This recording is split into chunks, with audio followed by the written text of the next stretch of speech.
Focusing when things around are crashing down.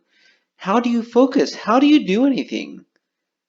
The main thing is don't focus on not thinking about the pink elephant. We like to make a joke telling somebody to think about anything except for the pink elephant, knowing that then they will only think about the pink elephant. Of course, here's a little pink elephant, but it could be anything, like how you left the door unlocked.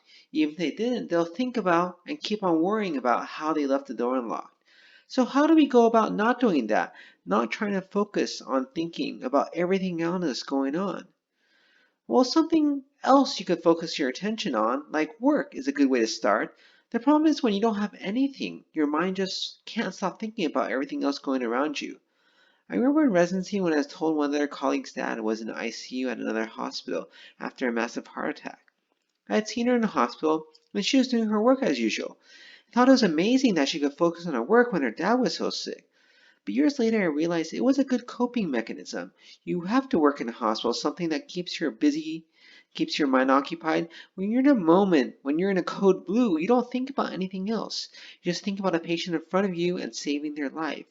It is after work when your mind is free to wander that you start thinking about everything else going on, and then you may get overwhelmed. This is actually the reason we feel itchier at night. Our skin is not actually sending more itch sensations up to our brain. It's just that there are no distractions anymore. Nobody's talking to you, no tasks are needed to be done, so all you can think about is how itchy you are. Second thing, finish the task. Don't stop to peek at the news or check on the status. I remember when the stock market was crashing a few months ago, I wanted to see what my stocks were. Every single second, it was so hard to focus. So what's the solution? Simple. Disconnect my phone, turn off the data. Obviously, I could still check, but it makes it harder for me to check. There's no automatic notifications. We may think we're too good for such situations. We don't need blinders like horse. We have more self-control. But the sooner you figure out that you don't have that self-control and just use these external mechanisms like blinders, the better off you are. Number three, focus on what you have, not what you don't have. Again, going back to the stock market when everybody lost huge amounts of money, and I did too. I was very stressed and unable to concentrate on everything. But I talked to my wife and we talked about how much we still had. It helped me refocus. I lost a lot, but I still had an awful lot. I had a job, I had a place to live, I had money in my savings account. I could survive this. This is a picture of me in the Himalayas. We were crossing the Larkia La Pass, the highest point on our trek. The night before, it was freezing. There weren't enough blankets for us. The tent they gave us had no insulation. We had to wake up before dawn and start walking. Altitude gain was more than we ever experienced before. We all had severe headaches from altitude sickness. I didn't look so happy. But as we were walking, I saw some shelters and asked my guide, "Hey, has anybody stayed here?" Sonam responded that sometimes people stay here in blizzards, and they usually die. And all of a sudden, I felt grateful for what we did have. It was cold, but it wasn't snowing that hard. The sun was visible. We had a lot of daylight left.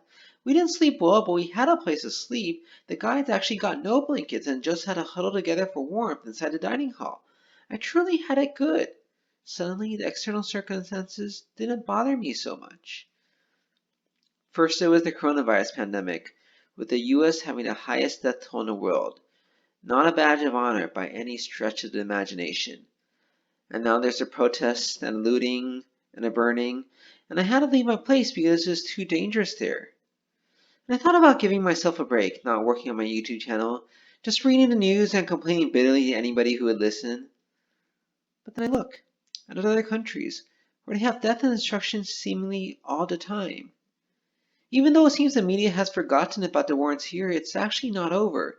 If you look at the people living there, they're still alive, and this man is actually smiling?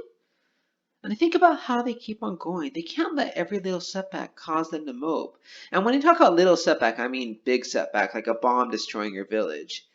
Then they would get nothing accomplished. And I realized I can't be like that either.